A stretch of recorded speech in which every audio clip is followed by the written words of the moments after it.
नमस्कार दोस्तों, आप सबका स्वागत है इस ऑनलाइन स्टडी क्लास वीर पथ पर। आज के वीडियो में हम मीठे पानी की झीलों का पार्ट 4 लेकर आए हैं।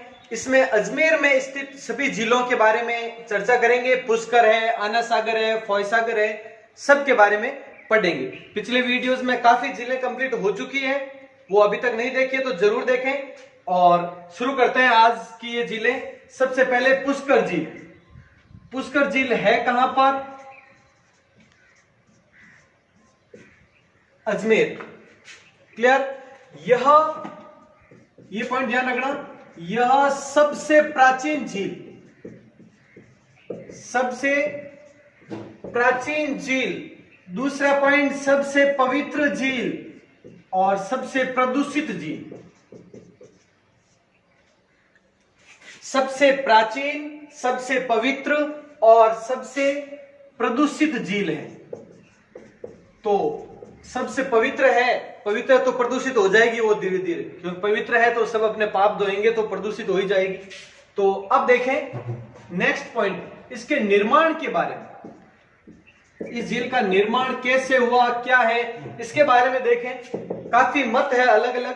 पहला मत तो है कि यह एक प्राकृतिक झील,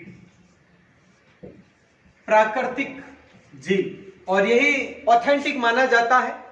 प्राकृतिक झील है और प्राकृतिक झील, और वो भी कालाडेरा झील का उदाहरण है। ध्यान रखना आप, कालाडेरा या कालडेरा, कालडेरा झील या कालाडेरा झील कहा जाता है, झील का उदाहरण है। और किसे कहते हैं ये मैंने आपको बताया था, रामदेवरा झील पड़ी उस समय। रामदेवरा झील भी कालडेरा या कालाडेरा झील का उदाहरण है। मतलब ज्वालामुखी द्वारा निर्मित, ज्वालामुखी से निर्मित झीलें हैं, उन्हें कालडेरा या कालाडेरा झील कहा जाता है।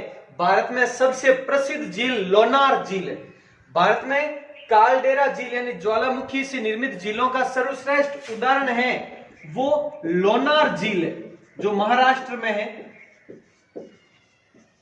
महाराष्ट्र, ये सर्वश्रेष्ठ उदाहरण जो एसएससी के एग्जाम में क्वेश्चन पूछा गया है। लोनार झील महाराष्ट्र और राजस्थान में। एक तो पुष्कर झील हो गई, रामदेवरा झील हो गई, ये कालडेरा झीलों का उदाहरण है। तो एक तो तथ्य ये मिलता है। अब कुछ तथ्य ये भी है कि भगवान ब्रह्मा ने, भगवान ब्रह्मा द्वारा निर्मित, ये भी कहा जाता है। कुछ एक गाइड में, कुछ एक इतिहासकार ऐसा मानते हैं।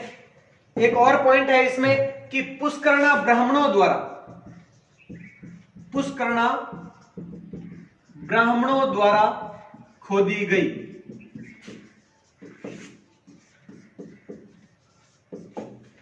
ये अलग अलग पॉइंट मिलते हैं इससे संबंधित, इसके निर्माण से संबंधित, लेकिन ज्यादातर ऑथेंटिक है। प्राकृतिक झील इसी को माना जाता है, ध्यान रखें आप। दूसरे भी है जो बताना जरूरी था, गाइड में भी आप देखते हैं तो कंफ्यूज ना हो, अलग अलग गाइड में अलग अलग बताया जाता है। तो ये जो भी है सब में जिसमें बताया जाता है वो सब ये है। अब नेक्स्ट पॉइंट देखें आप, यह झील है वो चारों ओर से पहाड़ियों से, तीन ओर से, ध्यान रखें आप, यह झील तीन ओर से पहाड़ियों से घिरी है।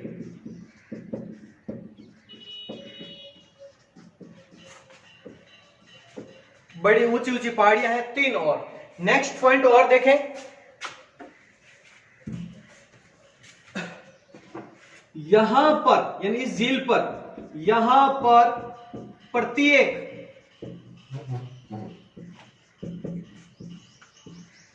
कार्तिक पूर्णिमा को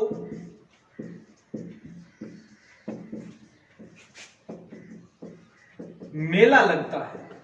प्रत्येक कार्तिक पूर्णिमा को यहां पर मेला लगता है, कार्तिक पूर्णिमा को, ध्यान रखें। और वो आपने सुना होगा सबसे ज्यादा ऊंटों की बिक्री वाला मेला है ये, जो पुष्कर में लगता है कार्तिक पूर्णिमा को ये मेला प्रत्येक वर्ष। तो ये सर्वाधिक ऊंटों की बिक्री वाला मेला है। नेक्स्ट पॉइंट, यहां कुल 52 घाट है, ध्यान रखना। घाटों के बारे में आ जाए तो 52 घाट स्थित है, 52 घाट।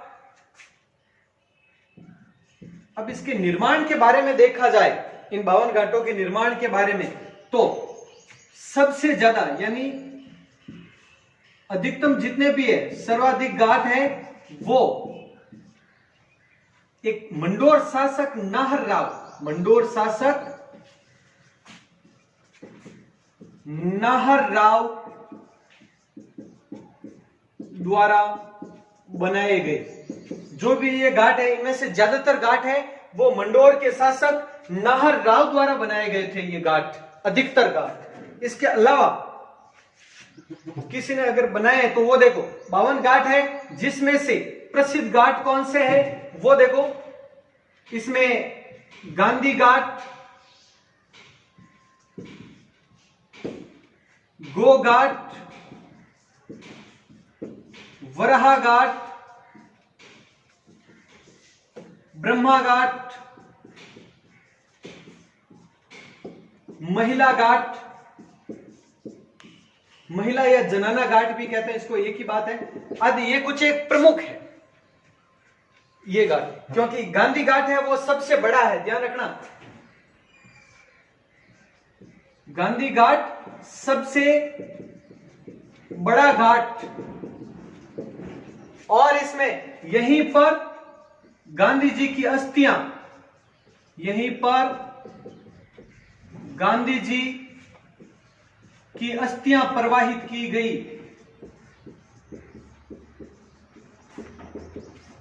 प्रवाहित की गई। तो महात्मा गांधी की अस्थियां हैं वो कहां पर प्रवाहित की गई? तो पुष्कर झील के किनारे स्थित गांधी घाट, जो कि 52 घाटों में सबसे बड़ा घाट है, वहां पर महात्मा गांधी की अस्थियां विसर्जित की गई। ये हो गया इसका पॉइंट। एक ध्यान रखना, यहां पर लिखा हुआ महिला घाट। महिला घाट का निर्माण है वो महिला, या इसे जनाना घाट भी कहते हैं, एक ही बात है, महिला घाट कहें या जनाना घाट कहें, सिमिलर वर्ड्स है। तो इसका निर्माण है वो 1911 में, जब महारानी मेरी, महारानी मेरी नाम है, मेरी प्रोनाउन नहीं है यहां पर, ये मेरी नाम है उस महारानी का। जॉर्ज पंचम सुना होगा आपने, 1911-12 में जब वो आया तब उसके साथ में उसकी महारानी मेरी थी। तो 1911 में महारानी मेरी ने यहां पर महिलाओं के लिए अलग घाट बनाया, महिलाओं हेतु अलग घाट बनाया। तो ध्यान रखें आप, पुष्कर झील सबसे प्राचीन है, सबसे पवित्र है, लेकिन साथ में सबसे प्रदूषित भी है। यह एक प्राकृतिक झील है। कालडेरा झील का सर्वश्रेष्ठ उदाहरण है। ज्वालामुखी से निर्मित झील है, इसीलिए कालडेरा झील है। और कुछ मान्यता है कि भगवान ब्रह्मा द्वारा निर्मित है ये झील, और कुछ का मानना है कि ये पुष्करणा ब्राह्मणों द्वारा खोदी गई थी। तीनों ओर से पहाड़ियों से घिरी हुई है। कार्तिक पूर्णिमा को मेला लगता है। 52 घाट है यहाँ पर। सर्वाधिक घाट है मंडोर शासक नाहर राव प्रतिहार, नाहर राव परिहार है, ध्यान रखना, परिहार या प्रतिहार एक ही बात है, क्योंकि मंडोर पर उस समय 944 ईस्वी के आसपास ये निर्माण करवाए थे। 944 ईस्वी के आसपास उस समय, और उस समय शासक नाहर राव था परिहार। उसके द्वारा निर्मित 52 घाटों में सबसे बड़ा गांधी घाट है, जहां गांधी जी की अस्थियां विसर्जित की गई। महिला या जनाना घाट है, वो 1911 में महारानी मेरी द्वारा बनाया गया, 1911-12 वो जब यहां पे आई। और वराहा घाट, ब्रह्मा घाट वगैरह, गो घाट वगैरह कुछ अन्य घाट है। तो ये नोट डाउन कर लें आप जल्दी। तो आगे शुरू करते हैं अब। यहां पर पुष्कर झील पर और क्या है इससे प्रसिद्ध, उसके बारे में देखें। यहां पर ब्रह्म मंदिर बहुत प्रसिद्ध है। ब्रह्म मंदिर, एकमात्र ब्रह्म मंदिर के बारे में बात आती है तो वो पुष्कर झील पर है, अजमेर। अब ब्रह्म मंदिर का निर्माण किसने करवाया? तो यहां पर निर्माण के बारे में आदि शंकराचार्य द्वारा निर्मित। लेकिन एक बात आप ध्यान रखना, और वर्तमान में जो अस्तित्व है वर्तमान में जिस ब्रह्म मंदिर का अस्तित्व है, उन्होंने तो जिस प्रकार का निर्माण करवाया था वो उसके बाद में रिपेयरमेंट करवा दिया। कहने का मतलब वर्तमान ब्रह्म मंदिर का निर्माण 1752 ईस्वी में, जिस डिजाइन से अभी बना हुआ वर्तमान में, तो 1752 ईस्वी में गोकुलचंद पारिक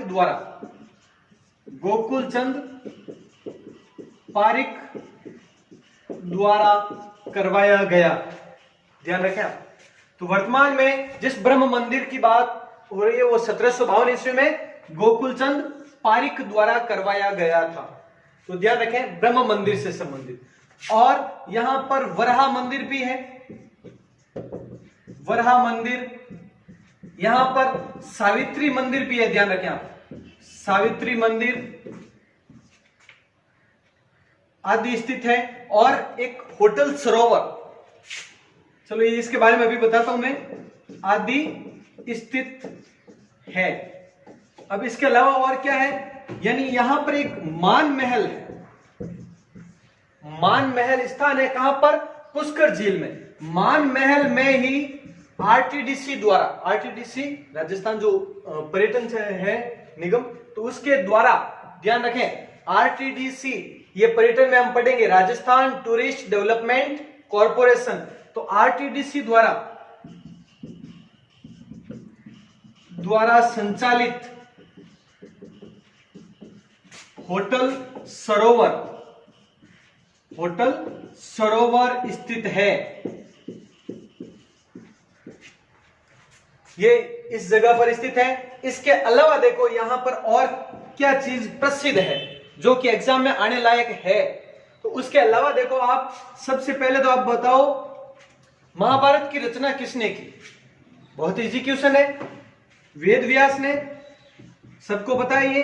तो वेद व्यास द्वारा महाभारत की रचना यहीं पर की गई, इसी स्थान पर, यहीं पर की गई, पुष्कर झील पर ही वेद व्यास द्वारा महाभारत की रचना की गई। और क्या है इसमें फेमस? विश्वामित्र को जानते होंगे आप, विश्वामित्र जिनकी तपस्या मेनका द्वारा भंग कर दी गई, तो वो भी यहीं पर की गई थी, वो तपस्या भी भंग यहीं पर की गई थी। विश्वामित्र की तपस्या मेनका द्वारा, मेनका अप्सरा थी, मेनका द्वारा यहीं पर, यानी इसी झील के किनारे यहीं पर भंग की गई। देखो जितनी भी कोई झीलें वगैरह है या फिर कोई अभ्यारण्य है, ऐसे स्थान है, तो ऋषि मुनि यहां पर ऐसे जगह पर ज्यादा रहते थे। जैसे सीता माता अभ्यारण्य के बारे में आपने सुना होगा, वाल्मीकि वहां पर रहे थे, रामायण की रचना की थी सीता माता अभ्यारण्य। तो वो अभ्यारण्यों में और पढ़ेंगे हम वैसे। तो और क्या है इसके बारे में महत्वपूर्ण, तो ध्यान रखें, कण्व मुनि का आश्रम यहीं पर स्थित है। और भर्तहरि, आचार्य भर्तहरि की गुफा आदि स्थित है, आदि स्थित है। तो ये ध्यान रखना आप, पुष्कर झील के बारे में अति महत्वपूर्ण कुछ पॉइंट्स हैं। एक देखें, यहां पर 1997-98 में कनाडा सरकार की सहायता से, हालांकि पुराना क्वेश्चन है, ज्यादा चांस तो नहीं बनते हैं एग्जाम के लिए, लेकिन फिर भी बाई चांस आ जाए तो भी देख लेना। 97-98 में कनाडा सरकार की सहायता से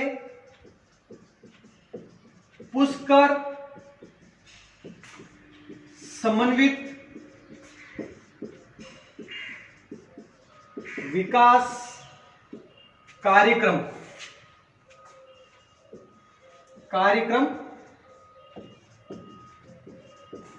चलाया गया। देख ले आप, ये पुष्कर झील के बारे में अति महत्वपूर्ण कुछ एक पॉइंट्स हैं, नोट डाउन कर ले। अब कर लेते हैं आगे। नेक्स्ट पुष्कर के बाद में शुरू करते हैं आना सागर झील। आना सागर झील कहां पर है? अजमेर की जिले ही कर रहे हैं, अजमेर में ही है। तो अब इसके बारे में देखें, इसके निर्माण के बारे में सबसे पहला पॉइंट, इसका निर्माण कब हुआ, किसके द्वारा? तो सबसे पहले देखें 1137 ईस्वी में, 1137 ईस्वी में पृथ्वीराज चौहान तृतीय, वही तराइन युद्ध वाला। तो 1191-92 में तराइन युद्ध सुना होगा आपने, पृथ्वीराज चौहान, मोहम्मद गोरी। उसी पृथ्वीराज चौहान के दादाजी थे अर्णोराज चौहान, अर्णोराज चौहान द्वारा निर्मित। कब? 1137। किसने? अर्णोराज चौहान द्वारा निर्मित। अब कहां पर? तो ध्यान रखना आप, अर्णोराज चौहान द्वारा कहां पर बनाई गई है, तो उसके बारे में ध्यान रखना। तारागढ़ सुना होगा आपने नाम, तारागढ़ व नाग पहाड़ दोनों अजमेर में है। तारागढ़ व नाग पहाड़ के मध्य चंद्रा नदी के जल को रोककर, चंद्रा नदी के जल को रोककर इसका निर्माण करवाया गया। तो 1137 ईस्वी में अर्णोराज चौहान द्वारा तारागढ़ व नाग पहाड़ के मध्य चंद्रा नदी के जल को रोककर इसका निर्माण करवाया गया। बहुत ही महत्वपूर्ण है, ध्यान रखना। और यह भी कहा जाता है कि अर्णोराज ने अपने जब युद्ध के बाद में खून बिखरा था दुश्मनों का और खुद के सिपाहियों का भी, तो उस खून को धोने के लिए इस झील का निर्माण करवाया था। यह कहा जाता है, किंवदंती, आपने भी कहीं ना कहीं पढ़ा होगा गाइड्स में, बुक्स में, तो कुछ इतिहासकार ये कहते हैं। अब कितना सत्य है वो अलग बात है, लेकिन एग्जाम के लिए आप ये ध्यान रखें जरूर। अब ये हो गया। उसके बाद में ध्यान से सुने आप, पहली चीज यहां पर जहांगीर द्वारा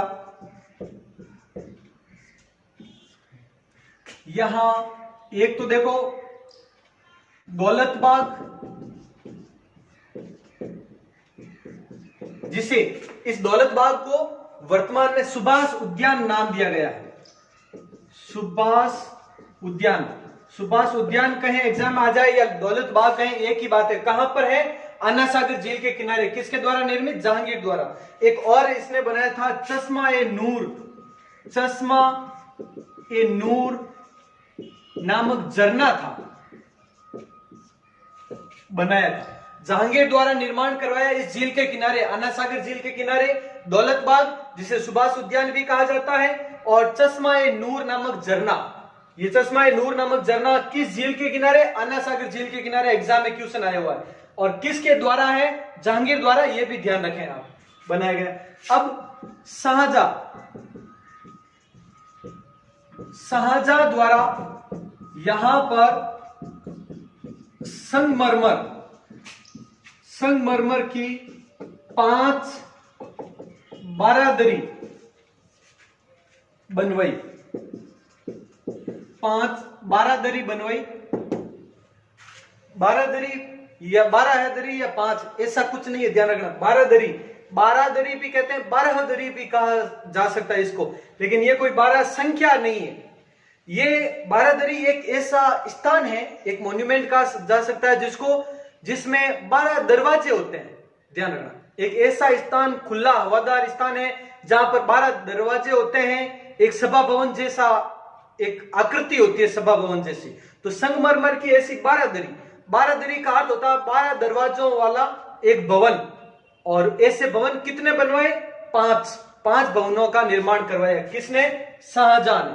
अब इसमें एक पॉइंट देख लें यहां पर कि इस झील में यहां बांडी नदी द्वारा जल लाया जाता है। बांडी नदी का जल है वो इस झील में आता है वर्तमान। तो अब ये हो गई आना सागर झील के बारे में। अब साथ में कर लेते हैं फॉयसागर झील, जो भी अजमेर में ही है, तो फॉयसागर झील।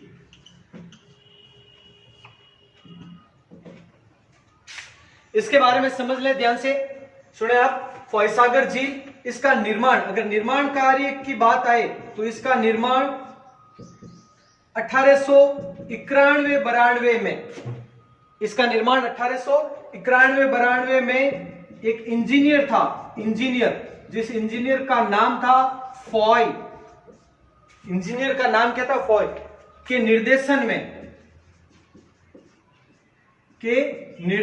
में अकाल राहत कार्य के तहत, अकाल राहत कार्य के तहत निर्मित। तो ध्यान रखना, और ध्यान रखना ये बांडी नदी पर ही है, बांडी नदी पर स्थित झील, ये भी पॉइंट ध्यान रखना। अब फॉयसागर झील है वो कहां पर है, बांडी नदी के पास में, बांडी नदी पर ही स्थित है, यहीं पर बीच में ही। तो अब एक क्वेश्चन है कि आना सागर अपना, फॉयसागर झील अपना जल कहां ले जाती है, तो आना सागर में ही ले जाती है। क्यों, देखो बांडी नदी जा रही है, ये वाली नदी, और यहां पर क्या स्थित है, फॉयसागर झील बीच में बांडी नदी पर, और बांडी नदी जल कहां ले जाती है, आना सागर। तो इस तरीके से देखा जाए, आना सागर में जल ले जाती है, फिर अलग जाती है। तो ये फॉयसागर झील है वो किससे जुड़ी हुई है, आना सागर से। तो यह आना सागर से जुड़ी हुई झील है।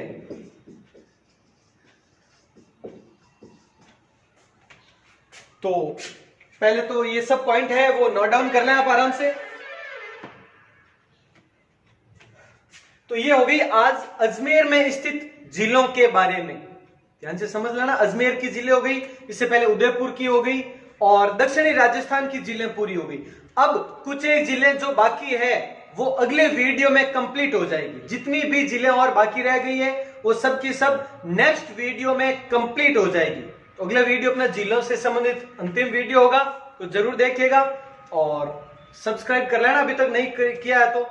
लाइक करते रहे वीडियोस को, शेयर करें अपने सभी दोस्तों के साथ, कमेंट करके जरूर बताएं कैसा लगा। मिलते हैं नेक्स्ट वीडियो में। जय हिंद, जय भारत।